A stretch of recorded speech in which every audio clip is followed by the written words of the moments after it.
jóvenes, muy buenos días. Nos convoca el día de hoy la videoconferencia de la unidad didáctica Ingeniería de Requerimientos. ¿Correcto? El tema a ver el día de hoy tiene que ver con el modelamiento y normalización de una base de datos. Ya hemos visto en sesiones anteriores, inclusive en el curso de diseño de base de datos, qué cosa es una base de datos. Ya conocemos o tenemos claro ese concepto, deberíamos tener claro ese concepto, cuál es la importancia que tiene la base de datos, el uso de una base de datos dentro de lo que son los sistemas de información. Y pues bien, ese es el tema a tratar en esta sesión de aprendizaje. Esta viene a ser nuestra actividad de aprendizaje número 13, es decir, estamos ya próximos prácticamente a terminar con el semestre. Así que por favor les pido su máximo esfuerzo, más aún en las últimas semanas, y ya coordinaré de forma interna para el día de hoy, a ver, Dios mediante, si podamos hacer una transmisión vía Meet en la tarde para poder ver la revisión de sus diagramas en entidades de relación, de su base de datos, de su proyecto. Así que ya lo vamos a coordinar internamente por el chat de WhatsApp. Bien, el elemento de la capacidad a ver, digamos, a desarrollar, a potenciar en ustedes es que aprendan ya ustedes a diseñar una base de datos relacional basado en las técnicas del modelamiento de base de datos, que en este caso son dos. Esas técnicas son el modelo entidad-relación, es una de ellas, y la segunda tiene que ver con el proceso de normalización de datos, ¿correcto? Pues bien, entonces vamos a continuar. A ver, antes de continuar con el desarrollo de la clase, me gustaría hacer un feedback, me gustaría hacer una retroalimentación. ¿Alguien me puede definir el concepto de qué cosa es una base de datos relacional? Si, digamos, vamos a suponer que el día de hoy es semana 17, de forma hipotética, y estás ya en plena exposición. Has finalizado la exposición de tu proyecto y vienen lo que se llaman las rondas de preguntas. Vamos a suponer que yo le pregunto a cualquiera de ustedes, le digo, muy bien, jóvenes, quiero que usted me defina o conceptualice qué cosa es una base de datos relacional. Pueden ir activando sus micros uno a uno, por favor, para que no se acople, ¿sí? A ver, ¿quién me da la definición? ¿Cómo podríamos definir el concepto de qué cosa es una base de datos relacional? ¿Ideas? Georgina o Jaún, perdón. Axel, ¿quién más está por ahí? Flores. ¿Cómo darían el concepto de lo que es, en este caso, una base de datos relacional? ¿Cómo lo definirían? ¿Ideas? Profe, una base de datos sería, una base de datos es como un almacén de datos y relacionar, los datos están relacionados con otros, entre tablas. ¿Es como un o es un? Es un. Ya, no me digas es como un, es un. Una base de datos relacional es un almacén de datos, es un contenedor de información. Sí, esta información, ¿dónde se encuentra específicamente? ¿Cómo se llama ese En objeto? tablas. En tablas. Las tablas deben de estar relacionadas.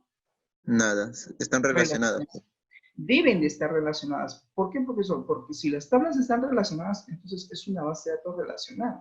Si tú tienes un conjunto de tablas dentro del database que no se encuentran vinculadas, que no se encuentran relacionadas, sigue siendo una base de datos. Sí, pero no es una base de datos relacional. ¿Me dejo entender? Mira la definición del concepto. Entonces, una base de datos relacional es considerado un almacén de datos. Es un almacén de datos, es un contenedor de información, es el elemento clave fundamental de un sistema informático. Y naturalmente, pues, la información se encuentra almacenada en objetos denominados tables o tablas. Las tablas dicen que deben estar correctamente relacionadas. ¿A través de qué? A través de un campo en común. Y este campo en común viene a ser lo que hoy conocemos como los índices que existen en SQL Server. Profesor, cuando dice índices, ¿a qué se refiere? Pues naturalmente al primary key y al foreign key. Es decir, nos referimos a lo que es la llave primaria y la llave foránea. correcto, el ID, como dice por ahí alguien, Alexander, en el chat. El ID viene a ser el atributo identificador. Cuando hablamos de índices en SQL Server, que quede claro, estamos hablando de la llave primaria y la llave foránea. En la fase de, observa mi pantalla, modelamiento, que es el texto que estoy subrayando, decimos atributos identificadores. Atributo identificador principal, que vendría a ser la llave primaria, y atributo identificador secundario o externo, que vendría a ser en este caso la llave foránea. ¿Estamos claros? Entonces creo yo que todos tenemos claro el concepto de qué cosa es una base de datos relacional. ¿Es importante el uso de una base de datos relacional dentro de los sistemas de información? ¿Quién me da la respuesta, por favor? Repito, ¿es importante el uso de una base de datos relacional dentro de un sistema de información? ¿Sí o no? ¿Y por qué? ¿Ideas?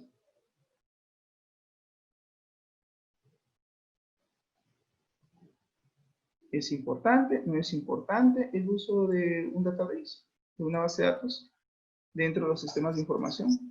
Sí, profe. Flores, ¿por qué es Sí, sí importante? es importante una base de datos relacional porque podemos consultar datos de una forma más rápida cuando están relacionadas entre sí. No, es un concepto válido. ¿Alguna otra idea aparte de Flores? Este es el espacio donde me tienen que demostrar que ustedes conocen, que saben, que realmente están leyendo el material. Profesor, soy Flores. Profesor, soy Figueredo. Profesor, soy Briseño, por ese mi apellido. Estoy participando. Ok. Lo que ha dicho el compañero es cierto, pero hay un elemento, digamos, o hay un concepto fundamental. ¿Una base de datos relacional es importante dentro de un sistema de información? Sí, profesor, claro que es importante. ¿Por qué? Porque mediante la base de datos, digamos, el uso de un database es básicamente donde se va a llevar a cabo la actividad del storage o almacenamiento de datos. Acuérdense que un sistema de información tiene actividades, y ya lo hemos dicho. ¿Cuáles son las actividades de un sistema de información? ¿Quién me dice?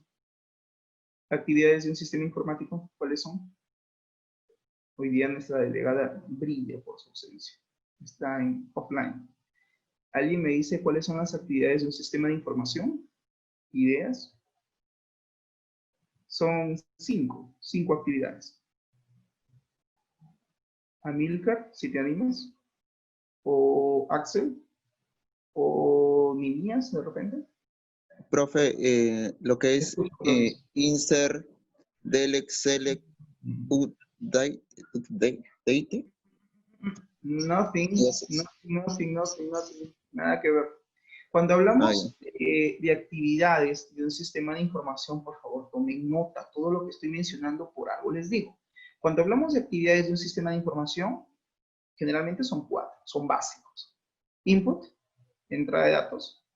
Process, procesamiento de datos. Lo más importante, storage, almacenamiento de datos. Output, salida de datos, y son cuatro actividades. Existe una quinta actividad, que es el feedback o retroalimentación. ¿Ok? No se olviden, son 5 actividades. Profesor, usted me mandó a hacer una calculadora, ¿verdad? Sí. Y me mandó a hacer en Visual Basic, ¿verdad? Sí. Y no sabía yo cómo programar Visual Basic, ¿verdad? Sí. Y estaba sufriendo. Sí, sí recuerdo. Pero era el objetivo, que aprendan a usar un lenguaje nuevo. Que no solamente se queden con la idea de que, ok, NetBeans es el único. No, hay otros lenguajes. Y de una u otra manera recuerdo que a base de videos introductorios, por ahí les enseñé de cómo es que tienen ustedes que crear lo que se llaman las clases, o también conocidas como librerías, no sé si recuerdan, los Dynamic Line Library, ¿correcto? Incluso hice un videito, creo, breve, donde les explicaba cómo crear el proyecto, cómo tienen que referenciarlo, etc. Y dejé como tarea que ustedes lo completaran. Pues bien, ¿la calculadora es un programa o es un sistema? ¿Qué me dicen? A ver, Un Yaún, programa, profe. Yaún Santa Programa, Cruz, profe. me resucitó. Yaún Santa Cruz, lo que me escribes en el chat es correcto, pero ojo, hay un orden. Primero la media y luego el zapato. Yo no puedo pretender primero guardar y luego procesar, es al revés. Primero procesas, primero haces los cálculos de la operación que tú quieras realizar con los datos y después lo guardas, después lo almacenas. Ojo con eso, no se equivoquen. Bien, claro, en este caso, la calculadora pues es un programa. Y la pregunta es ¿por qué? ¿Por qué no es un sistema? Fácil, porque la calculadora no hace almacenamiento de datos. La información que nosotros ingresábamos en ese programa no se guardaban físicamente. Eran datos volátiles que solamente existían cuando el programa estaba en ejecución. Una vez que cerrábamos la aplicación, cerrábamos la calculadora, esos datos se esfumaban, no se guardaban. ¿Por qué? Porque obviamente ese programa solamente tiene como actividades entrada de datos, procesamiento de datos o cálculos. Acuérdate que el procesamiento tiene que ver con los cálculos. Y tercera actividad, output, salida. Cuando decías igual, se calculaba, se procesaba e inmediatamente visualizábamos los resultados. Entonces no había almacenamiento, no había storage. Esa es la diferencia, jóvenes, entre un programa y un sistema de información.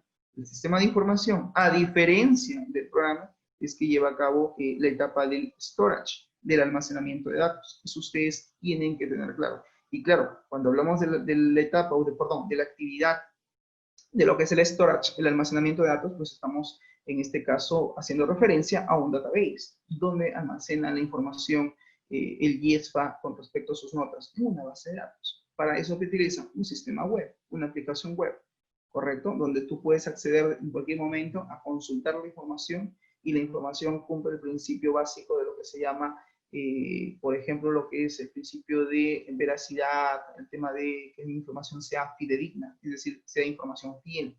Que, nosotros sabemos de que sí o sí esa nota está almacenada allí en la base de datos, ¿no? Y que naturalmente pues cumple una condición, porque cada estudiante tiene un registro y eso lo han codificado, lo han implementado de esa manera y pues naturalmente todo eso se encuentra ese proceso de negocio, ese proceso, en este caso académico, administrativo, pues está ya sistematizado y para eso han hecho uso de un database.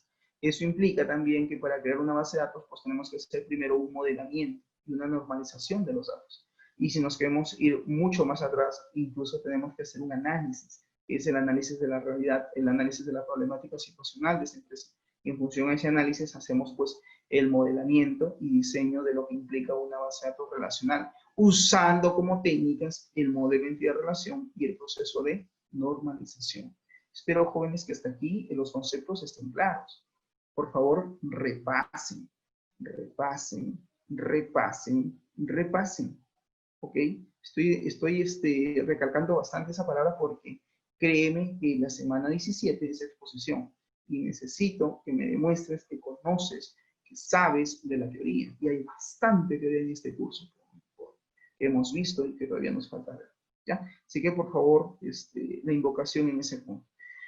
Ok, estamos claros. Sabemos qué cosa es una base de datos, sabemos la importancia que cumple una base de datos dentro de los sistemas de información. Hemos visto brevemente cuáles son sus actividades: entrada, procesamiento, almacenamiento, salida de datos y retroalimentación o feedback. Pero hablemos ahora acerca de los sistemas de información, algo que ya hemos visto también, pero ahora lo vamos a enfocar desde otra perspectiva. Y vamos a ver aquí básicamente los sistemas de información y la empresa, los sistemas de información y la organización. Dice, los sistemas de información se diseñan, se desarrollan. Cuando hablamos de desarrollar, estamos hablando de su codificación, de su programación, de su construcción. ¿Estamos? Entonces, cuando decimos que los sistemas de información se diseñan, se desarrollan, estamos hablando de que se programan, se construyen e implementan básicamente con una finalidad, el de mejorar y automatizar los procesos de negocio o procesos comerciales de una empresa, de una organización y el espacio en la estructura de las mismas. El objetivo, dice, de esta sesión de clase es aprender los conceptos teóricos necesarios, pertinentes, que nos permitan orientar la función de los sistemas de información en las empresas. Los sistemas de información, dice, en las organizaciones ofrecen ventajas y beneficios. Naturalmente, toda aplicación que desarrollamos tiene que brindar, en este caso, ciertas ventajas o ciertos beneficios a la empresa. Ustedes están desarrollando un proyecto, sí, es verdad. Están presentando una propuesta. Van a presentar una propuesta tentativa de cómo mejorar, de cómo revertir esa situación, ese proceso, qué sé yo, académico, administrativo, comercial, de esa entidad, de esa organización que tú estás tomando como referencia para hacer una investigación y que mañana más tarde podrá ser un proyecto real, de repente implementarse en la empresa. pues tú estás presentando básicamente una propuesta tentativa, ¿correcto?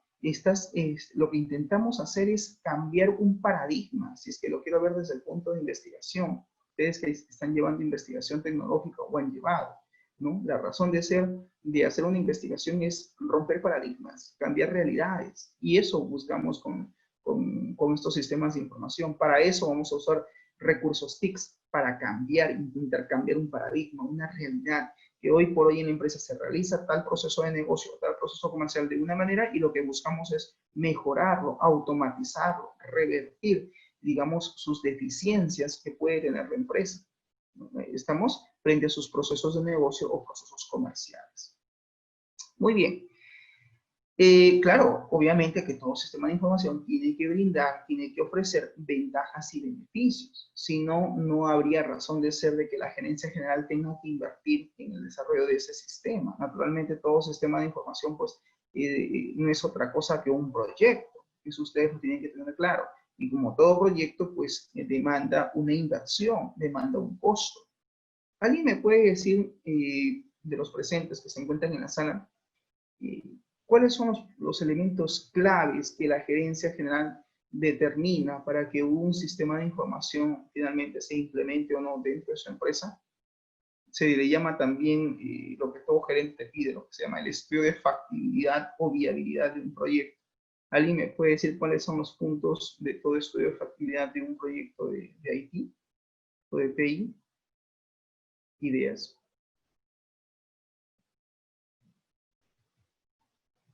Ideas. Ideas. Lo económico, profe, si es rentable y las ganancias, ya pueden ser materiales o como no materiales también.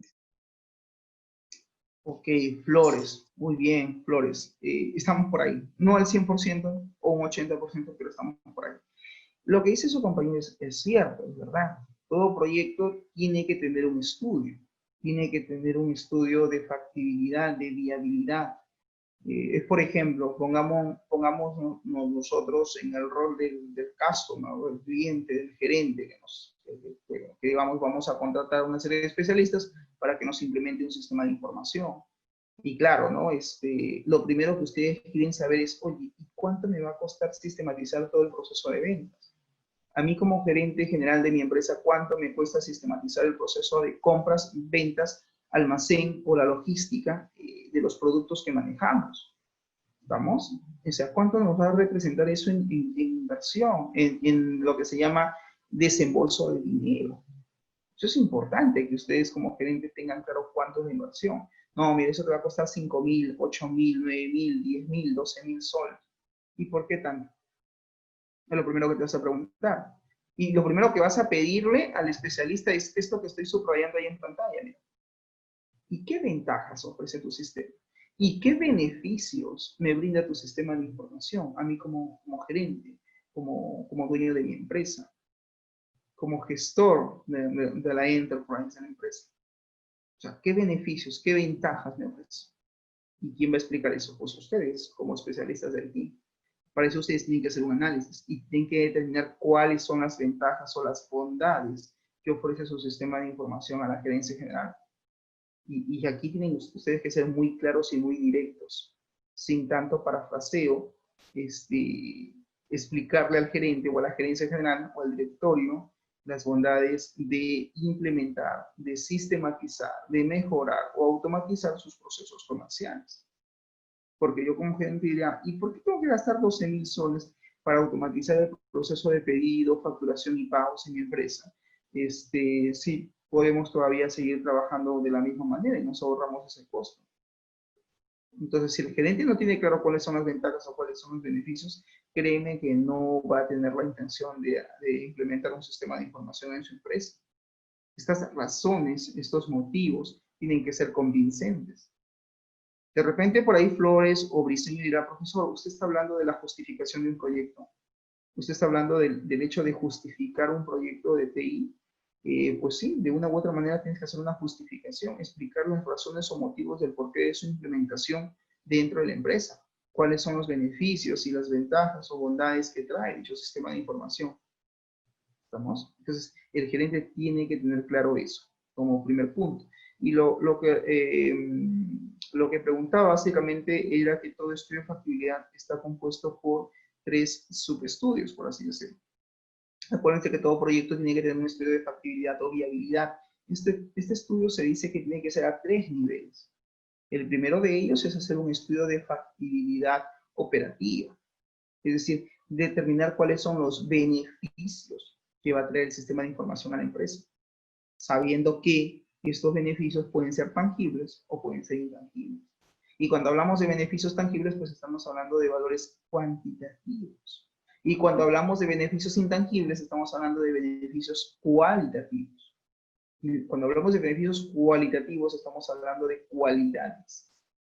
Y es muy complicado, es muy difícil, digamos, trasladar en valores numéricos y más aún valores monetarios los beneficios intangibles. Los beneficios tangibles es lo más sencillo de identificar, de cuantificar. Acuérdate que los beneficios es el dinero que la empresa, en otras palabras, deja de gastar, ¿correcto? Deja de desembolsar y se convierte finalmente en un beneficio económico para la empresa. Entonces, pero para eso hay que tener la capacidad de poder identificar cuáles son esos beneficios económicos. ¿Ok? ¿Y eso dónde lo haces? Pues en el estudio de factibilidad operativa. Es justificar, es determinar si operativamente le conviene a la empresa implementar este sistema web, esta aplicación móvil, este sistema informático que no es otra cosa que un software de escritorio, o esta aplicación multiplataforma, porque profesor, vamos a implementar una aplicación multiplataforma. Van a haber módulos de escritorio, van a haber módulos web, van a haber módulos de repente vía móvil, que se van a tener que sistematizar para la empresa. ¿Ok? Entonces, tú tienes que hacer tu estudio de factibilidad operativa, determinar cuáles son los beneficios que va a traer tu proyecto a la empresa. ¿Que pueden ser beneficios tangibles? Sí, o pueden ser incluso beneficios intangibles. Espero que ese punto esté claro, que ya lo hemos visto. Punto 2, estudio de factibilidad técnica. Parte de lo que decía Flores, determinar cuáles son los materiales, los equipos, los dispositivos tecnológicos que la empresa tiene que adquirir para que su sistema de información que tiene pensado implementar se ponga en marcha, se ponga en funcionamiento. Profesor, en la empresa no tienen servidor web, no hay un servidor de base de datos, no manejan lectores de código de barra, quieren sistematizar el proceso de control de asistencia mediante lectura de huella biométrica, pero no quieren comprar el lector de huella. Bueno, pues entonces, ¿cómo va a funcionar el sistema si no tenemos el lector de huella digital? ¿Cómo va a ser el reconocimiento de los caracteres para que esto se almacene en la base de datos? Para que se haga la verificación, la validación, si el dato es o no es correcto. Entonces tiene que invertir, tienen que comprarse aquellos dispositivos de hardware, el cual puede ser dispositivos de entrada, de salida de datos, de almacenamiento de datos, o incluso las licencias de software. Ok, quieren usar Oracle, pero van a comprar la licencia, ¿verdad? El profesor, van a usar SQL Server, ok, pero van a usar licencia, ¿verdad? O es que van a trabajar con licencia craqueada. Más aún cuando esta información va a salir, por ejemplo, para algún trámite con el Estado, como por ejemplo la SUNAT. Profesor, es un sistema de facturación, ok, pero ojo que la SUNAT también da lo que se llama una serie numérica para lo que es la emisión de facturas. La pregunta es, ¿estas facturas se van a presentar ante alguna entidad del gobierno? Sí. Cuidado. Tu sistema de información va a usar un gestor de base de datos, naturalmente. Y la empresa sabe, es consciente que aparte de que no tiene una base de datos, de que no tiene, perdón, un servidor de base de datos, que no tiene de repente el número de computadores o el número de laptops que tiene que adquirir para que sus empleados puedan hacer uso de este sistema de información, él sabe que aparte tiene que comprar licencias de software, que tiene que comprar la licencia del gestor de base de datos relacional que pueda utilizar, que tiene que comprar la licencia de software de repente del software de programación para que pueda desarrollarse el sistema de información. Entonces, estas cositas hay que tenerlas claras y ponerlo en relieve para que la gerencia sepa cuánto es su inversión solamente por lo que es la parte técnica, por lo que es el estudio de factibilidad técnica. Y aquí ustedes tienen que determinar cuáles van a ser esa lista de equipos o dispositivos que la empresa tiene que adquirir para que su sistema de información se ponga en marcha, se ponga en funcionamiento. Eso también es un costo. Y donde viene, y el tercer nivel del estudio de factibilidad, si ustedes recordarán, porque es un tema que hemos visto, es el estudio de factibilidad económico-financiera. Y aquí viene lo más importante. ¿Cuál es el costo de tu mano de obra? ¿Cuánto vas a cobrar Percy por desarrollar el sistema de información? ¿Cuánto vas a cobrar Nelson por ser partícipe del desarrollo de su sistema de información? Acuérdate, Georgina, que en un sistema de información intervienen especialistas. Y no solamente es el project management, digamos, el gestor de proyectos. También están el analista de sistemas, también está el desarrollador, el programador, también está el DBA, el Database Administrator, el administrador de la base de datos. ¿Estamos? Salvo que sea una sola persona la que se ponga a hacer todo el sistema de información, que ya de por sí es pesado hacer todo uno solo. Para eso en la vida real existen especialistas. Dice, el DBA dice, bueno, ya yo me encargo de lo que es la base de datos, yo me encargo de crear el código, de hacer el script del database, de aplicar restricciones de campo, de crear los procedimientos almacenados, de preparar los triggers o desencadenadores. De repente, adicionalmente, yo me voy a encargar de hacer el proceso de ETL, extracción, transformación y carga de datos. Yo voy a encargar del proceso de migración de datos de distintos orígenes que existen en la empresa, porque de repente su información lo manejan por ahora en Excel y tengo que toda esa información migrarla al servidor, migrarla a la base de datos. Ese trabajo, y perdón que utilice el término coloquial, esa chamba, ¿quién no va a hacer? ¿El analista de sistemas? No, el DBA. Para eso existe el administrador de la base de datos. ¿Quién va a ver el plan de mantenimiento en el servidor? ¿Quién es el encargado de generar los backups o copias de seguridad de la base de datos? El DBA, el Database Administrator.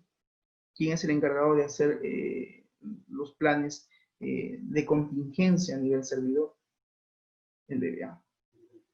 ¿Estamos? ¿Quién es el encargado de crear las tareas o alertas en SQL para que se generen de forma automática las copias de seguridad a través de un servidor remoto?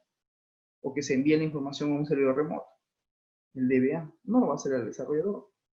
Y claro, por ello va a cobrar. Tiene un costo.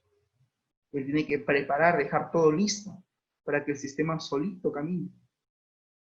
El desarrollador también tiene sus funciones, también tiene su rol. Es el encargado de programar el sistema. El programador también tiene que ver el tema de escalabilidad del sistema. Que el sistema sea rápido, digamos, responda a los inputs o a las entradas de datos que genere el usuario.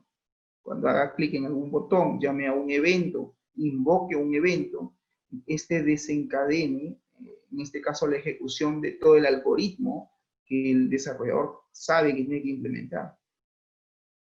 ¿Estamos? ¿Quién es buen programador? ¿El que programa más o el que programa menos? ¿Qué me dice? ¿Cuándo se dice que un programador es bueno? Menos. Claro, el que desarrolla menos líneas de código, pero lo hace con efectividad. Y subrayen esa palabra, efectividad. ¿Estamos? Yo puedo tener 2 desarrolladores y le digo, muy bien, créate un programa. Le doy las instrucciones. Y creo que en alguna sesión anterior hablábamos de diseño de prototipos o de interfaces. Y por ahí creo que les dejé una factura de venta y no sé qué más les dejé. El ingreso de 5 números, creo. Allá el mayor, el menor. Y bueno, yo lo hice bajo una lógica. De repente alguien dirá, profesor, yo tengo otra lógica, mucho más sencillo y lo hago en menos líneas de código de las que usted lo ha desarrollado. Excelente, bienvenido sea. De repente puedes trabajar con arreglos, arrays. Esa también es una forma de programar con arreglos. También es válido.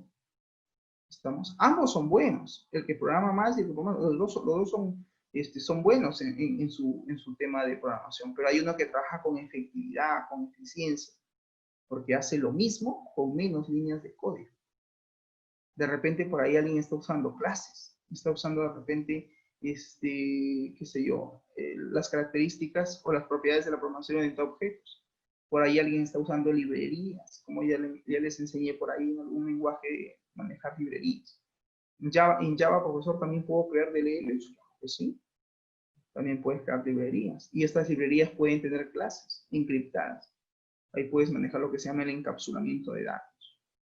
¿Se entiende? Entonces, obviamente que el desarrollador tiene que aplicar técnicas de programación. Trabaja con toda una metodología.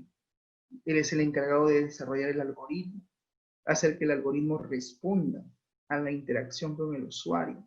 Para eso tiene que haber una etapa de pruebas. Acuérdate, el ciclo de vida de un sistema de información.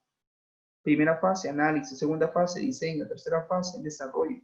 Cuarta fase, implementación. Quinta fase, pruebas. Tenemos que probar el sistema. No podemos entregar al cliente y decirle, muy bien, ya está el sistema. Sí, sí, trabaja. Hay que someter el sistema a una etapa de pruebas. Ver si realmente el sistema pues responde a los datos que se están ingresando. Primera actividad de un sistema de información, input, entrada de datos. Otro factor importante es las validaciones o restricciones que tienes que haber aplicado en tu sistema de información. La pregunta aquí es, ¿qué datos son considerados como no válidos? ¿Has hecho validación de datos? ¿Has validado las cajas de texto de tu interfaz? ¿Has validado que en esta caja de texto no se ingresen números? ¿Has hecho un bloqueo? O por lo menos le estás mandando un mensaje, una alerta al usuario para que se dé cuenta que hay un error en el dato ingresado. Hay gente que es radical. Dice, no, profesor, yo no voy a estar usando mensajes. Simplemente le bloqueo las teclas y se acabó. Este es el apellido. Aquí, por más que ingrese, digite números, los números no se visualizan en la caja de texto. Si ingresa letras, pues sí, las letras efectivamente van ingresando y se van mostrando en la caja de texto.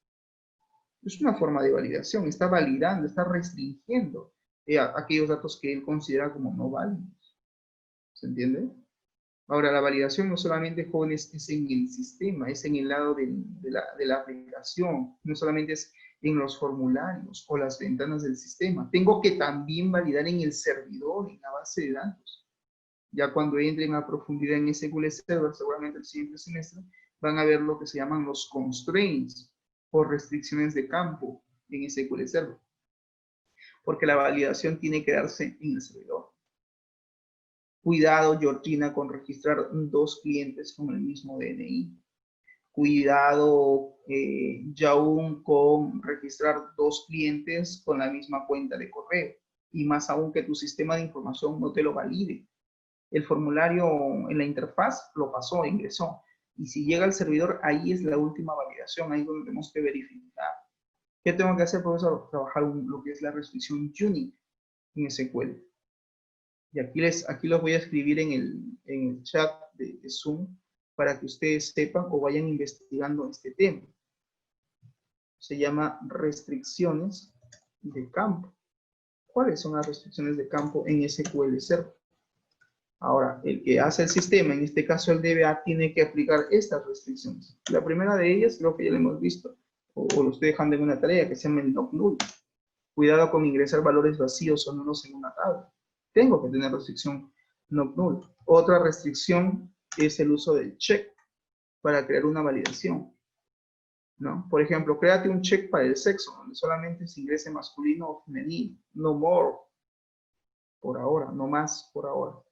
O el estado civil, soltero, casado, viudo, divorciado, lo hago con un check. Cuidado, Percy, con registrar a un menor de edad como cliente en un hotel. Más aún, si estás haciendo un sistema de reserva o un sistema de alquiler de habitaciones. No podemos alquilar una habitación a un menor de edad. ¿No? Está prohibido. Es un tema legal.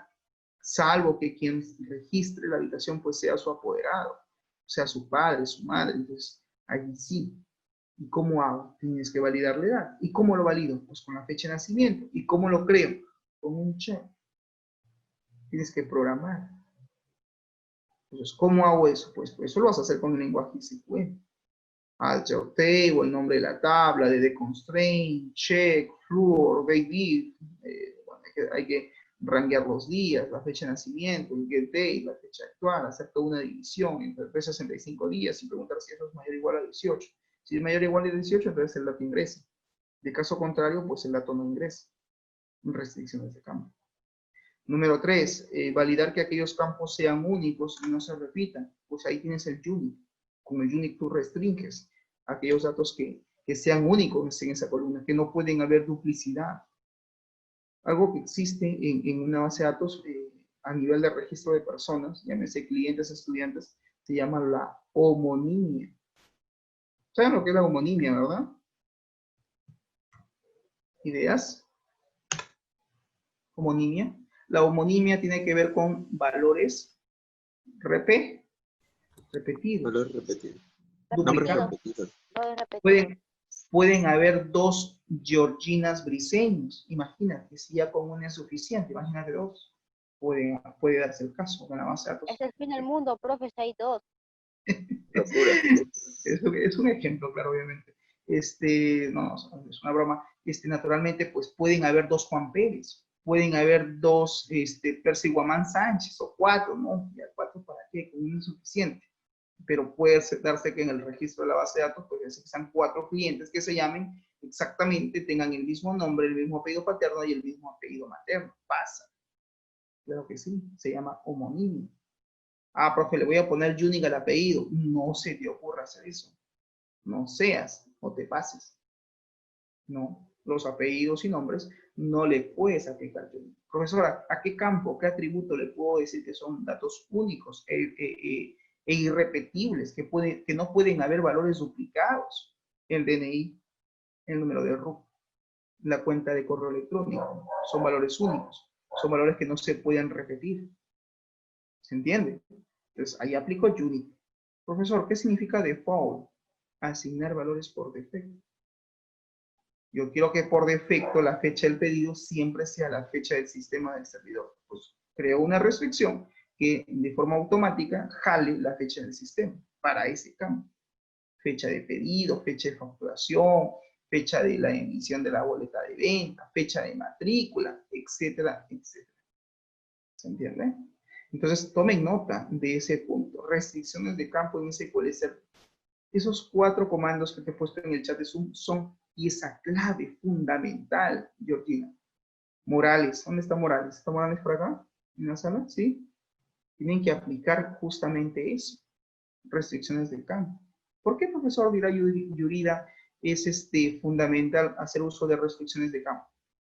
¿Alguien me puede decir para qué? ¿Por qué es necesario? ¿Por qué se recomienda que todo DBA aplique restricciones de campo? Y me dice. Alguien dice, profesor, claro, para crear para validar el sistema, para crear restricciones, para evitar el ingreso de valores no nulos. Sí. Y hay un punto importante. Aplicamos restricciones de campo no solamente para evitar el ingreso de datos no válidos, sino para evitar que se ingresen datos que no forman parte de la lógica del negocio. Según la lógica del negocio, está prohibido ingresar, profesor, letras en el DNI. Solamente se deben almacenar números. Ok, la pregunta es, ¿has hecho una restricción de columna DNI en tu base de datos, en tu tabla? ¿Sí o no? No, profesor. Entonces, ¿cómo pretendes que el sistema reaccione de forma automática? Pues tú tienes que haber creado la restricción, el constraint. Porque si no, Percy, si no Yudrida, estaríamos incurriendo en una infracción. ¿Estamos? Cuidado con el tema de violación de ingreso de datos. Hay un tema importante. Cuando ingresamos un dato que no es válido, se dice que se está violando, se está infringiendo la lógica del negocio. Profesor, dirá Flores, ¿y esas restricciones solamente las tengo que hacer en el servidor? No. También tienes que hacer en los formularios. También tienes que programar en tus interfaces. ¿Cómo? Bueno, ya, pues, tú eres un lobo feroz ahí en el tema de lenguaje de programación, de Java, C#, Python, Visual Basic, qué sé yo, y ahí tú tienes que ver la manera de cómo haces esa validación. Acuérdate que un sistema es como tener 2 compuertas. Yo lo veo así. La primera compuerta es la interfaz. Si violan la interfaz, no pueden violar el ingreso de datos en el servidor. Esta es la puerta final. Si no hay restricciones, estás dejando un vacío. Entonces, tú has puesto tu restricción aquí en el formulario, pero alguien, ¿qué hizo? Le sacó la vuelta al sistema y el dato pasó. Y si no hay restricción, simplemente el dato se mete, ingresa, se almacena en la tabla y estaría mal. Tiene que haber, yo lo veo como dos compuertas, válido en formulario y válido en el servidor, en ambos. ¿Por qué? Porque si no validas en el servidor, que es la fase final, alguien puede hacer lo que se llama SQL injection o inserción de datos vía SQL y puede violar la restricción, o en este caso el ingreso de datos en el servidor. Y esto lo hacen mucho los hackers. Pero bueno, ese es otro tema. Y ese es tema de auditoría de seguridad informática, sexto semestre, que no viene el caso. Pero tenlo en cuenta que estás en sistemas y que eso puede pasar.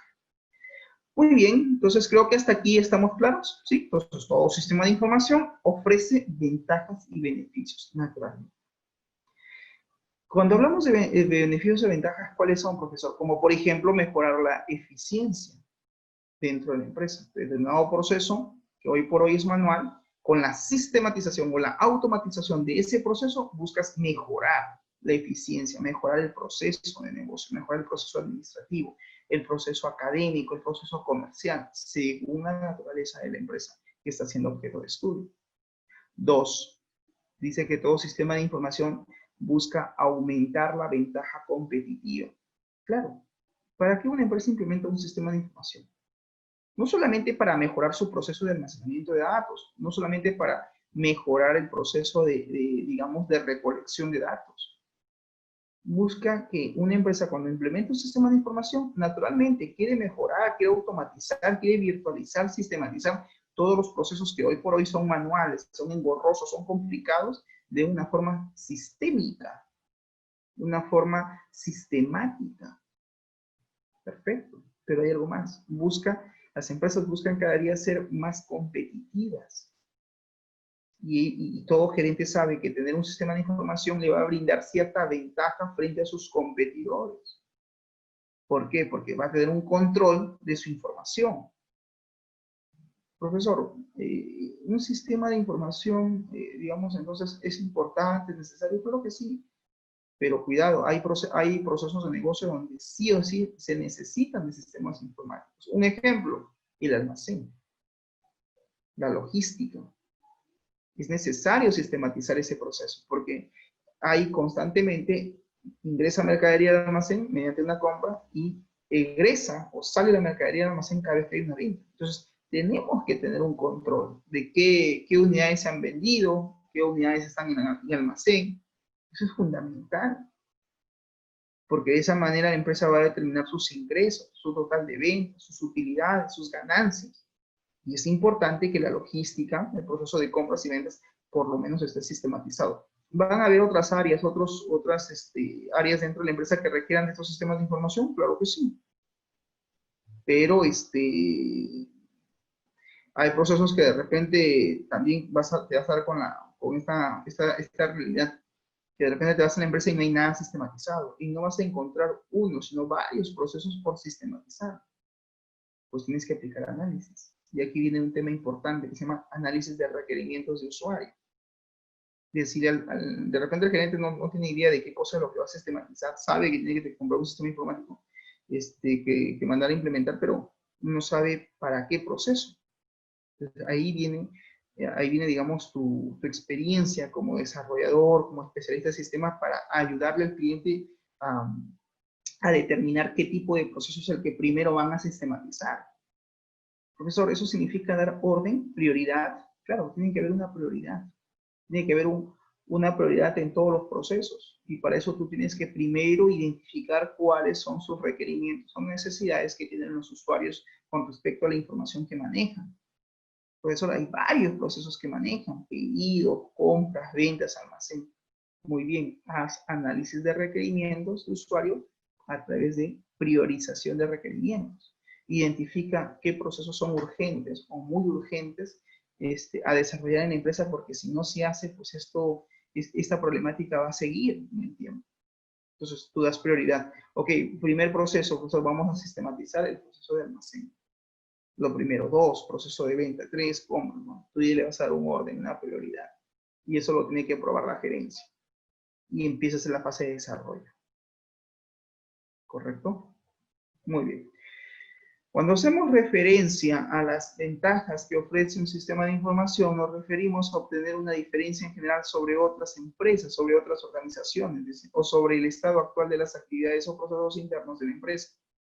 Cuando hacemos mención a los beneficios, nos referimos a los resultados que podemos lograr con las ventajas en el mercado ante los competidores. Pues claro, una empresa naturalmente siempre tiene competencia, tiene competidores, y siempre va a querer estar un pie más allá que su competencia. Y para eso, pues, el uso de un sistema informático le va a brindar cierta ventaja competitiva frente a su competencia. ¿Correcto? Desde el punto de vista, dice el empresario, las ventajas y beneficios de un sistema de información son los factores que más importan y que va a permitir tener una mejora favorable ante cualquier organización competitiva. Luego viene lo que se llama la eficacia y efectividad.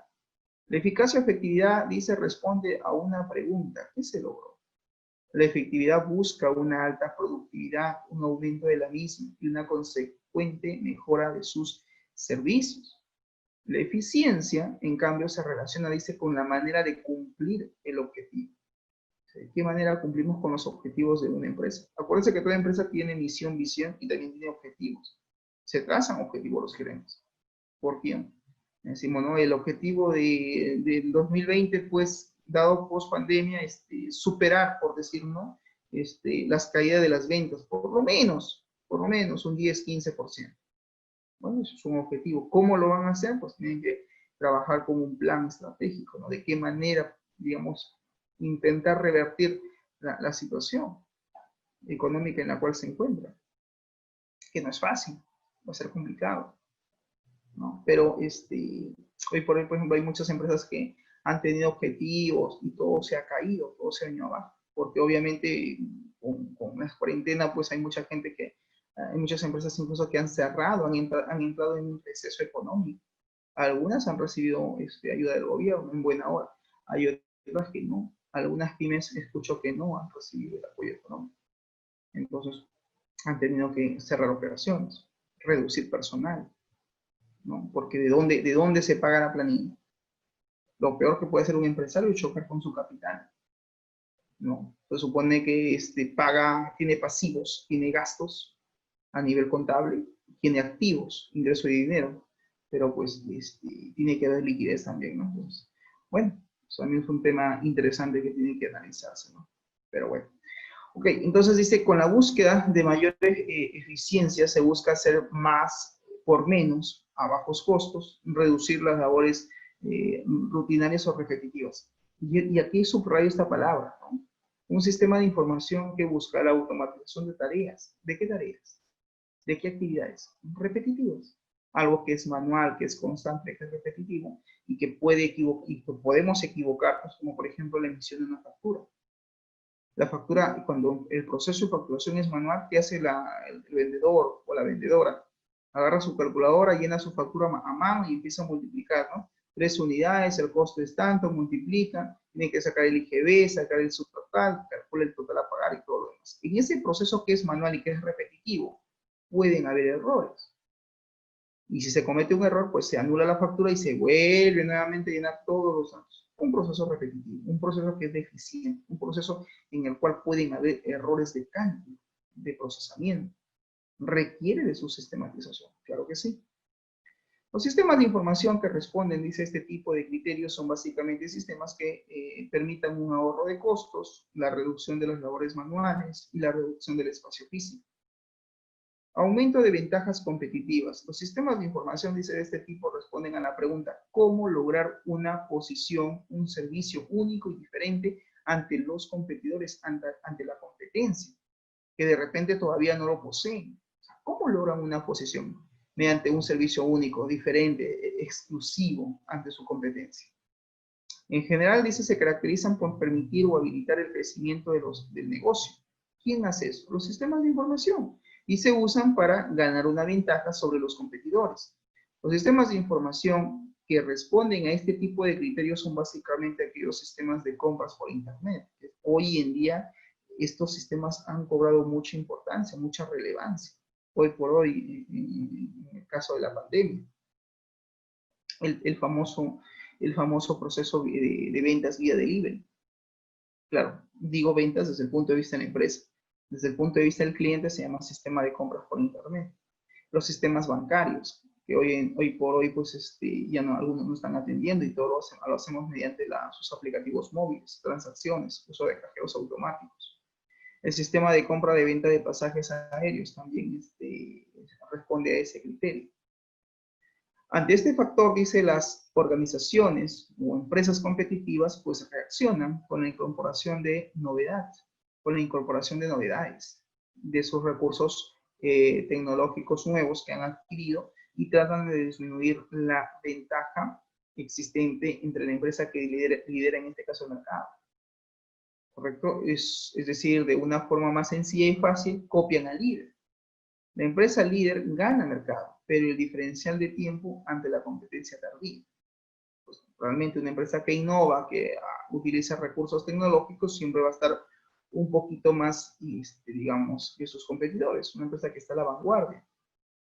Los beneficios de eficiencia y aumento de las ventajas competitivas, dicen, no se dan aislados, no son únicos. Un sistema de información produce la combinación de estos beneficios en la decisión de invertir en un buen sistema de información. En general, los sistemas de información ofrecen algo de las tres ventajas, que aún uno de ellos puede ser el foco incluso motor o generador de una opción de compra. Los diferentes momentos en el tiempo, el desarrollo de sistemas informáticos puso alguna ventaja antes ya mencionada y esta evolución cronológica suele darse a través de la evolución de los objetivos que buscan los sistemas de información en una empresa. Y aquí tenemos tres ejemplos. En 1960 ya se hablaba de los conceptos de, por ejemplo, eficiencia, bajar costos, o también el famoso término más por menos. En 1970 se discutía conceptos de eficacia y mayor productividad. Ya en los años 1980 se establecían los nuevos paradigmas sobre las ventajas competitivas, competitividad y el crecimiento del negocio. Es decir, estos conceptos, jóvenes, no es del siglo XX, del siglo XXI, es del siglo XX. Esto ya se hablaba desde 1960. Más aún con Edward Deming, que es el autor de la calidad total, ¿no? Edward Deming propone todo este cambio post Segunda Guerra Mundial, después del bombardeo por parte de Estados Unidos a Japón. Un país que naturalmente fue arrasado y que hoy por hoy lidera el mercado tecnológico. Y no tienen recursos naturales. Y no tienen yacimientos de cobre, plata, oro, como lo tiene nuestro país. Es una isla. Y no es que sean más inteligentes. Algo que tienen, por ejemplo, los japoneses no es su alto potencial inteligente. Mentira, falso, de que los japoneses son más inteligentes que los occidentales. La diferencia entre Oriente y Occidente es que Oriente es más disciplinado. O sea, el éxito de Japón es la disciplina. Su gente es muy disciplinada. Los latinoamericanos, los americanos, es terrible. Ese tema sí no va con nosotros. Entonces, Edward Deming, en su libro de la calidad, lean, si pueden, el famoso principio de Deming, ¿no? El PHVA. Planear, hacer, verificar, actuar. El ciclo de la calidad de Deming, también se conoce. Entonces, ahí pues naturalmente, haciendo el ejemplo, por ejemplo, de Japón, Japón ha tenido un auge tecnológico, no porque tenga recursos materiales o materias primas, todo le importa. Pero claro, ha sido un país que ha sido disciplinado. Y por eso es lo que es. Porque posguerra, después del bombardeo de las bombas atómicas, se trazaron un objetivo y un plan a largo plazo. Ser el número uno o estar dentro de las 5 primeras potencias a nivel tecnológico. Y lo han logrado. ¿Y por qué Perú no lo es? ¿Por qué nosotros no podemos ser potencia? Es un tema también de disciplina, de la misma sociedad. Entonces son muchos factores, jóvenes. También tiene que ver el gobierno, ¿no? Los gobiernos que pasan por un país, tema de corrupción, en fin, etc. Pero todo radica en el personal, en su gente. Entonces, bueno, los japoneses posguerra, por ejemplo, ¿qué hicieron? Primero, lo que hacían era copiar. Por esos tiempos preguntaron, ¿quién es el number one produciendo automóviles? Y por ahí estaban los alemanes, con Volkswagen, con su marca Volkswagen. Años más tarde apareció por ahí un tal Toyota y empezaron a fabricar carros. Copiaban primero los Volkswagen, copiaron, mejoraron y vendieron. Por ahí también los japoneses se preguntaron, ¿quiénes son los number one en construyendo relojes? Y por ahí salieron los suizos, con sus relojes suizos, famosísimos, caros, eran mecánicos. Y Japón dijo, por ahí dijeron, bueno, aparecieron unos tal Casio, y salieron años más tarde los relojes Casio, digital. Y así han ido apareciendo a lo largo, bueno, Japón a lo largo de su historia ha ido copiando a los mejores a nivel mundial. Primero hacía copias y luego las iba innovando, les iba introduciendo cambios, mejoras. Y bueno, lo ha logrado. Bien. Entonces, bueno, un poco para hacer el ejemplo, la comparación. Dentro de las organizaciones, dice los sistemas vivientes que actúan y reaccionan ante problemas propios y ajenos en forma constante. Aquellas empresas que no tienen actitud de cambio, y lo subrayo, que no tienen actitud de cambio y reacción, es decir, aquellas organizaciones que están a ciegas frente a sus problemas, pues ignoran al mercado, lo subrayo, ignoran al mercado que las mantiene o sustenta, ignoran las verdaderas necesidades de las personas, es decir, sus potenciales clientes. Entonces, una empresa no puede vivir a espaldas o ojos cerrados y no hacer, por ejemplo, ¿por qué creen ustedes que hay muchas empresas que hoy por día hacen lo que se llaman estudio de mercado? Estudian a sus clientes. Hay algunas que se dedican a hacer estudio de mercadotecnia o de marketing, estudio de mercado. Analizan qué tipo de clientes tienen, quiénes son sus clientes potenciales, quiénes podrían ser sus clientes potenciales, quiénes son sus actuales clientes y ven la manera de cómo retenerlos. ¿Cómo hago para que mi cliente, para que tu cliente en este caso sea fiel?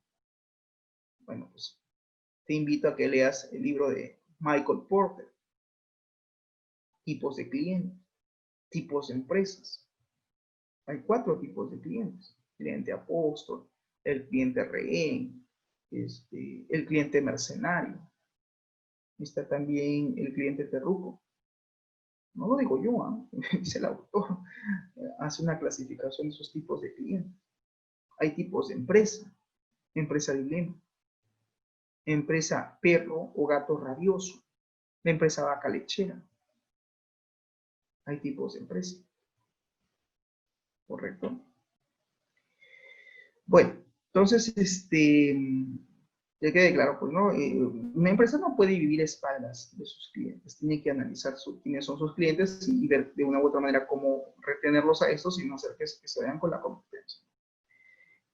Pues bien, si esto no se tiene en cuenta, pues se pierde competitividad y lo único permanente es el cambio. Y está en negrita, todavía lo he subrayado, lo he puesto en negrita. Lo único permanente es el cambio. Un ejemplo, lo que estamos viviendo hoy. Sincerémonos dentro de la sala todos. ¿Cuántos de ustedes al inicio cuando dijeron el IESFA va a hacer clases virtuales? Todo el mundo, no, clases virtuales, no, qué horrible, no quiero, más tareas, más eso. La resistencia al cambio. Algunos de repente porque no tienen los recursos tecnológicos, profesor, no tengo una laptop, debería este semestre haber ya considerado el uso, la adquisición de una laptop. Es necesario, se hace en el área de sistemas. O alguien dirá, profesor, el tema de internet, difícil, no tengo internet. Créeme, yo tampoco lo he tenido. Tenía que hacer un esfuerzo para poder adquirirlo y decir, bueno, ok, se vino el cambio. Sí. La educación virtual es totalmente diferente a la educación presencial. Por mi parte requiere más tiempo, elaborar material, buscar, leer. No es lo mismo una educación presencial que la virtual. Atender a Georgina a las 10, 11 de la noche, profesor, necesito eso. Entonces, bueno, pues naturalmente requiere de más tiempo, ¿no? Y claro, ustedes también como estudiantes requieren también seguramente de más tiempo, porque no es un curso, son varios cursos. En cada uno hay tareas, hay actividades. Profesor, estoy al límite. Percy, profesor, no tengo máquina. O hacer, Percy, créeme, me encantaría tener una varita mágica y solucionarte el problema. Todos, en realidad, todos. No se puede. ¿Qué podemos hacer? Ver la manera. Hay mucha gente y otros estudiantes de otras aulas que incluso han hecho préstamos. Profesor, me he tenido que endeudar con una tarjeta de crédito. Voy a tener que pagar 12 cuotas, 24 cuotas, 20 cuotas. Bueno, hijo, ¿qué podemos hacer? Georgina, profesor, estoy al límite. Mi laptop parece una cafetera. Bueno, trátala con cariño, conversa con ella. Dile que no se plante. Dale palabras de motivación. Entonces, claro, naturalmente, pues, hay que tener incluso también para esto el tema cuando decían clases virtuales, recursos TIC. Principalmente tu laptop, tu máquina. ¿Dónde voy a hacer mis tareas? 2, internet. ¿Cómo hago con el tema del internet? Muy necesario. Entonces, necesitas recursos tecnológicos. Igual la empresa. La empresa que dice, sí, queremos sistematizar el proceso de compras, de ventas. Ok, ¿tienes recursos tecnológicos? ¿Tienes la capacidad de tu empresa de poder gastar, de desembolsar 15.000, 20.000 soles para montar toda una infraestructura tecnológica? Hay empresas que dicen, no, nosotros ya tenemos internet, ya tenemos lo que nos falta es el sistema. Ok, entonces tus costos van a bajar, porque solamente vas a tener que invertir por dos cosas: licencias de software y costo de lo que es el uso de licencias del software y el pago al personal, ¿no? ¿Cuánto es lo que te van a cobrar por el sistema? No hay más desembolso. Es más complicado implementar un sistema de información sobre una empresa donde no tiene nada, no tiene ningún dispositivo o equipo tecnológico. Está en cero. Tiene que hacer una inversión fuerte para poder, pues, montar por lo menos una aplicación de escritorio, un sistema de escritorio. Porque un sistema web implica, pues, tener hosting, alojamiento, mantenimiento. Eso son otras cositas que la empresa tiene que considerar como parte de su inversión. Por eso es importante el estudio de factibilidad de un proyecto. La empresa tiene que tener claro cuánto es su inversión y en qué tiempo va a recuperar esa inversión. De repente aquí en la sala, Percy o más de un profesor, bueno, yo he tenido que algún familiar y me ha facilitado su tarjeta de crédito, su línea de crédito de 3.000 soles y me ha invitado una laptop de 2.800. Lo voy a pagar en 24 cuotas. Pues bueno, ese es el esfuerzo que tienes que hacer. Porque al final, haya o no haya pandemia, necesitas de un computador. ¿Cómo practicas? ¿Cómo desarrollas los ejercicios? ¿Cómo desarrollas tus formularios? Haciendo, experimentando, equivocándote. Mentira es aquel que dice, no, profesor, yo nunca me equivoco. Mentira es aquel que dice, no, profesor, yo he aprendido así, mirando tutoriales nada más. Pero no solamente es mirar, también es hacer, practicar. Porque ahí dices, profesor, yo tengo experiencia, ya sé cómo hacer una calculadora visual, porque a mí me salió ese error, porque no me compilaba, porque me equivoqué acá. También estás aprendiendo, se llama aprendizaje por experiencia. Entonces, cuanto más te equivoques, es mejor, más aprendes. Pero claro, pues tenemos que tener los recursos. No tenemos los recursos si tenemos limitaciones. Por eso es que en un proyecto existe la palabra limitaciones de un proyecto. Cuando que ustedes quieren hacer un sistema, ¿van a encontrar limitaciones en la vida real? Claro que sí. Una de ellas es el factor tiempo. Por eso el sistema lo quieren en 90 días. Y ya estamos en el día, no sé, pues, 45, 50. Estamos a 20 días de terminar y todavía no concluimos con el sistema de información. Bueno, créate alguna estrategia, algún método. ¿Cómo reviertes esa situación? ¿Cómo cambias esa situación? Entonces, de repente implica pues más horas de trabajo, probablemente. ¿Correcto? ¿Sí o no, Cruz? ¿Cómo cumples para la semana 17 con tu proyecto, con tu informe? Bueno, todavía quedan 4 o 3 semanas. Entonces, como grupo tienen que establecer cuál va a ser la estrategia, ¿no? ¿Quién se va a dedicar a hacer la documentación? ¿Quién se va a dedicar a hacer tal cosa? Tienen que haber dado, repartido sus funciones, ¿no? Sus roles.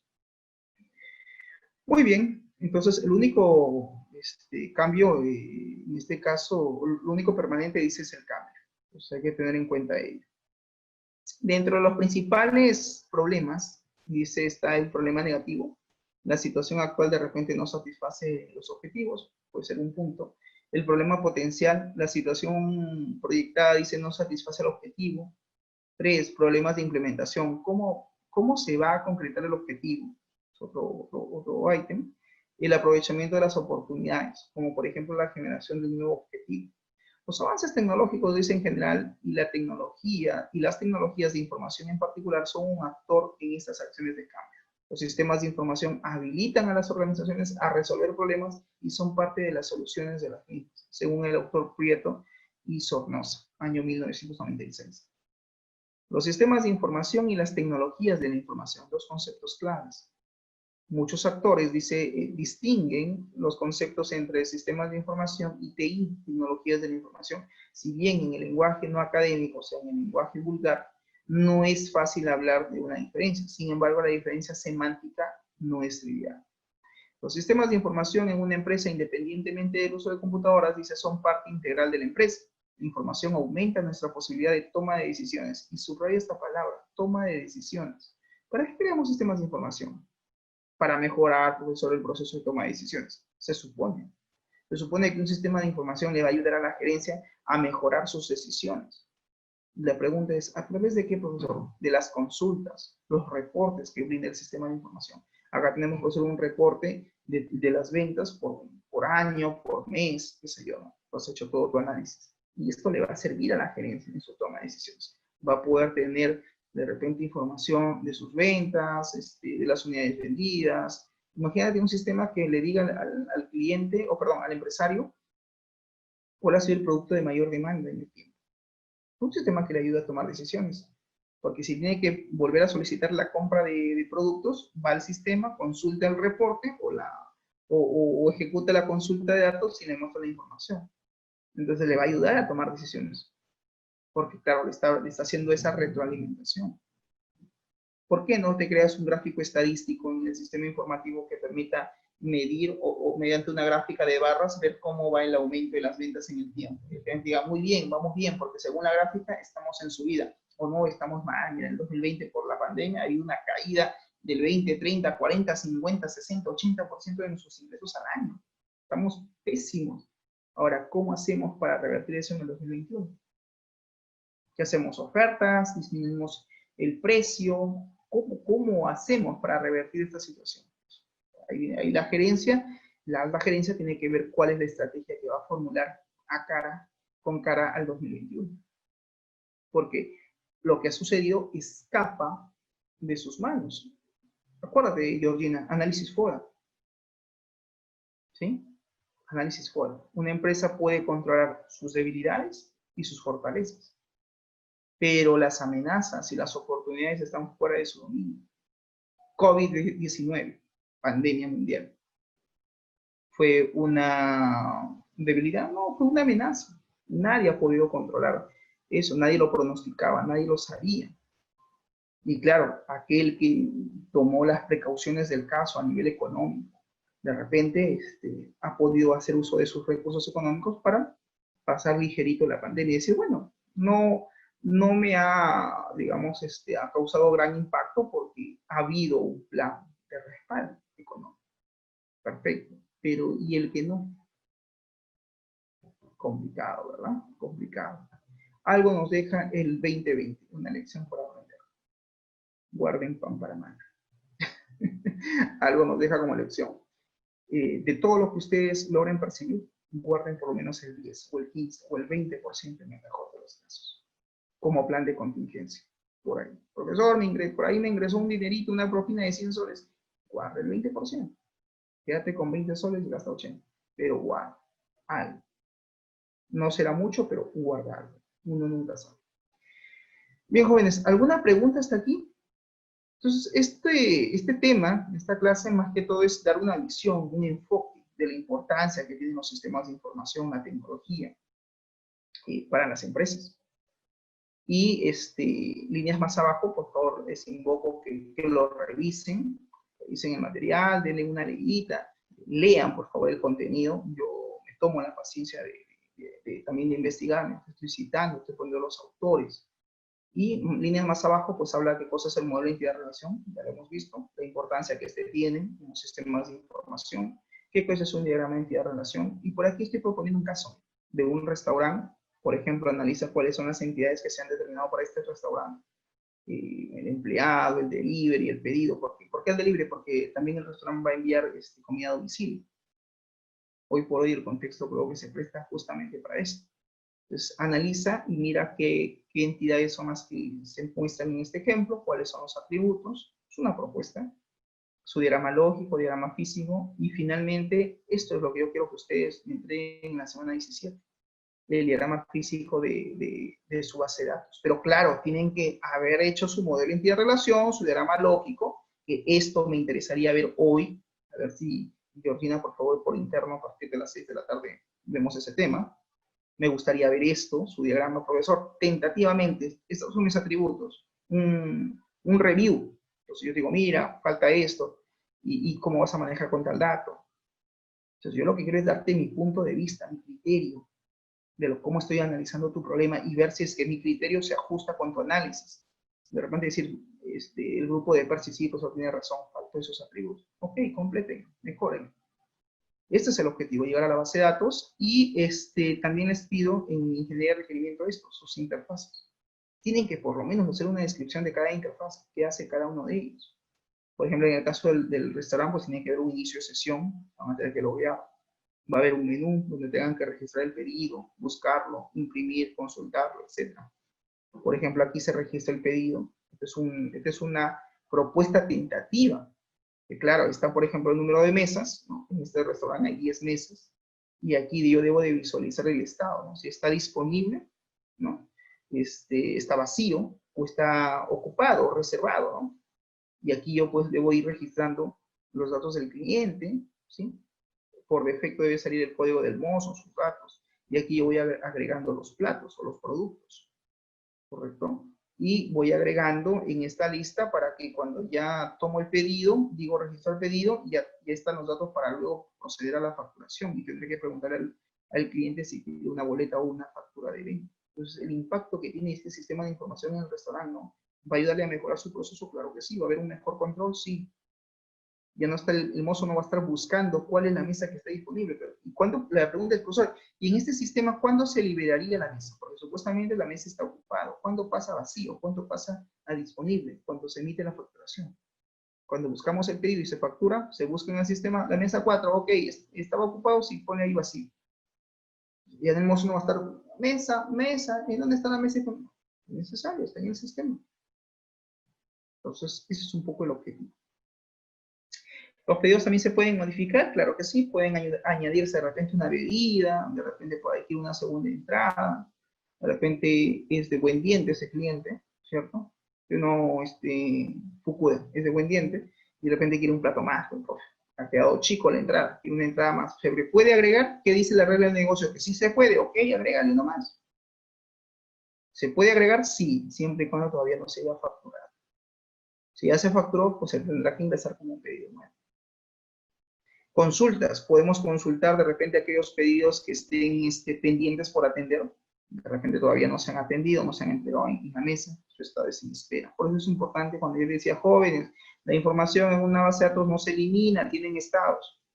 El estado del pedido facturado o atendido, o en espera, o simplemente anulado. Viene el cliente, pidió, después dice, ¿sabe qué, mozo? Me retiro, gracias. No, ya no voy a querer, no sé, por X motivo. Ok, el pedido se anula. Estado anulado.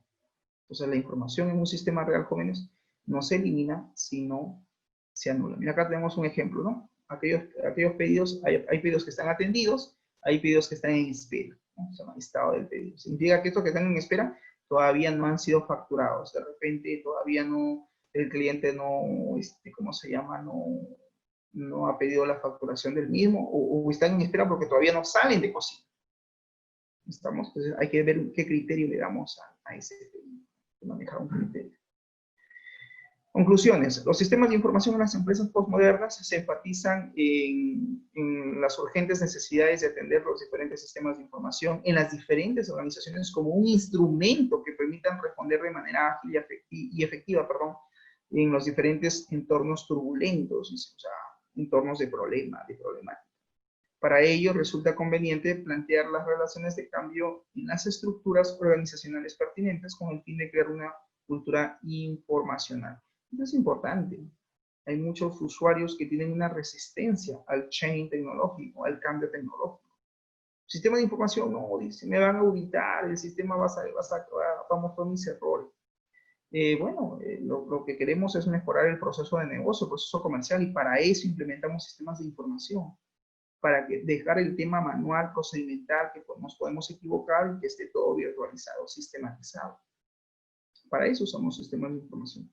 Las consideraciones fundamentales destacan que se requiere de una clara concepción del valor de los sistemas de información en los diferentes niveles de las empresas, pues solo bajo esta óptica, que la firman pudiendo dirigir, dice, las estrategias de los sistemas, sobreviviendo en el contexto de las diferentes demandas a nivel de competitividad, esta palabrita, de las diferentes empresas que en la actualidad brindan sus servicios. Pues sí, las empresas obviamente buscan ser mejores cada día, mejores a su competencia, y el uso de los sistemas de información puede que ayude a esa visión.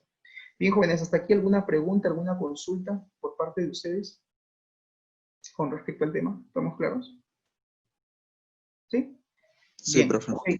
Qué bueno. Okay. Entonces, esto ha sido una visión distinta. He querido, digamos, darle una visión distinta a esta parte teórica. Revisen, por favor, hay muchas cositas por ahí interesantes. Desde otra óptica, desde otra perspectiva, siempre es bueno ver las cosas desde otro punto de vista. Ahora, mirar los sistemas de información, pero desde un punto de vista comercial, desde el punto de vista de las empresas, la importancia que tienen, la relevancia que tienen, el impacto que tienen. Revísenlo, por favor. Y por ahí finalizamos con un ejemplo, como ustedes pueden ahí apreciar, de una base de datos y las interfaces. Y a eso es el objetivo del curso, que ustedes presenten su database, presenten su informe, obviamente, completo, su modelo lógico, físico de la base de datos, sus diagramas, en SQL, su script, naturalmente, de la base de datos, y lo que me interesaría ver es eso, los formularios, los prototipos, cómo están ustedes proponiendo esas interfaces, de qué manera se va a hacer el ingreso de datos, qué datos son los que se van a ingresar a calcular. Y el día de la exposición hago un paréntesis, ustedes me van a explicar es esto. Profesor, tenemos la interfaz de esto. Muy bien, y esta interfaz vamos a ingresar tales datos, el usuario va a poder filtrar, va a poder buscar, y el sistema va a actuar de esta manera. Tú me tienes que explicar la funcionalidad. Si dentro de la sala hay alguien que logra sistematizar, hacer por lo menos un formulario, jóvenes, un solo formulario, que funcione, que logre conectarse con la base de datos, excelente. Créeme que voy a saber valorar ese esfuerzo, porque eso ya es un esfuerzo de conectividad. Por ahí creo que estoy planteando en este curso, en una tarea, me parece, no sé si la semana anterior o esta semana, revísenlo por favor, estoy proponiendo conectividad con la base de datos mediante C#, hay un ejemplo. Y por ahí también hay otro ejemplo de conectividad entre Java y SQL.